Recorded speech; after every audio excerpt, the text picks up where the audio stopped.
Tucker, listen up, because Tucker's gotten into the gardening thing now.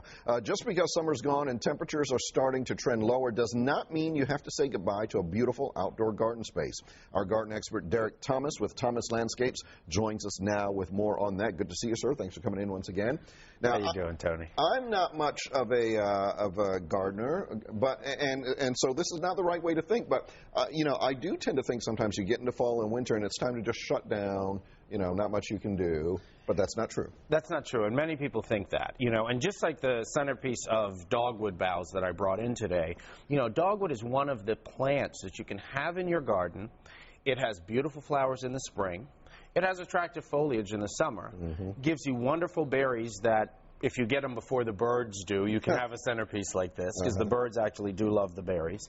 But then the tree itself in the wintertime can be a very wonderful specimen piece in your landscape. And it's, that's what I want the viewers to think about, is stop thinking about just the pansies or the cabbages. Start thinking about winter beauty that you can look, and the garden centers are getting geared up with evergreens and different trees. This time of year they're going to bring in a lot of the trees that have beautiful leaf change and things like that. And a lot of those trees, the maples for instance, their bark in and of itself is really beautiful during the winter months. We've got a variety of photos we're going to show, and you can talk about while we're seeing them. The thing here is to realize that you don't have to give up on color. Right, like this specimen tree.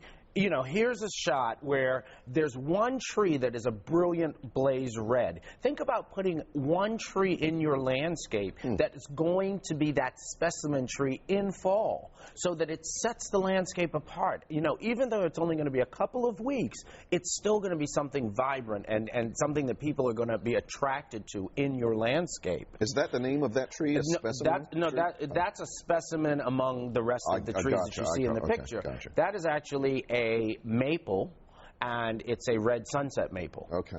So it turns that brilliant red color in the fall. Okay.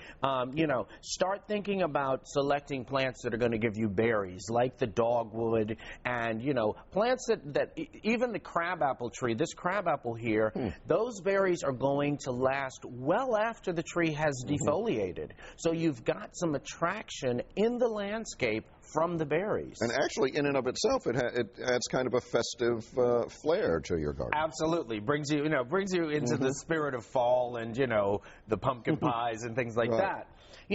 Start thinking about plants that are going to have attractive bark. This is a heritage birch. I never would think about that. And the birch bark is a peeling bark.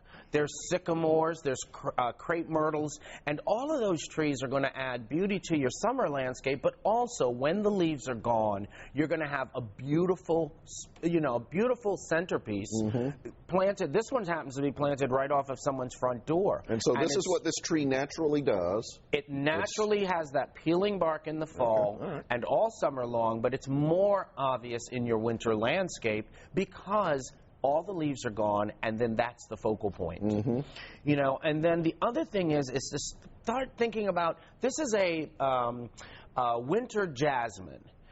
This plant blooms out naturally in February. Many people have probably gone by and in the middle of a February snowstorm seen this plant blooming. Start thinking about plants like that will naturally add color to your January and February landscape. They're out there, they exist.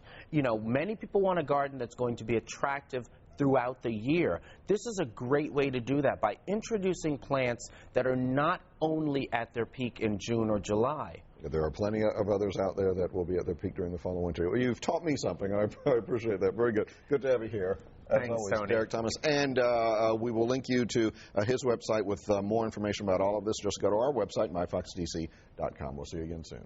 Thanks.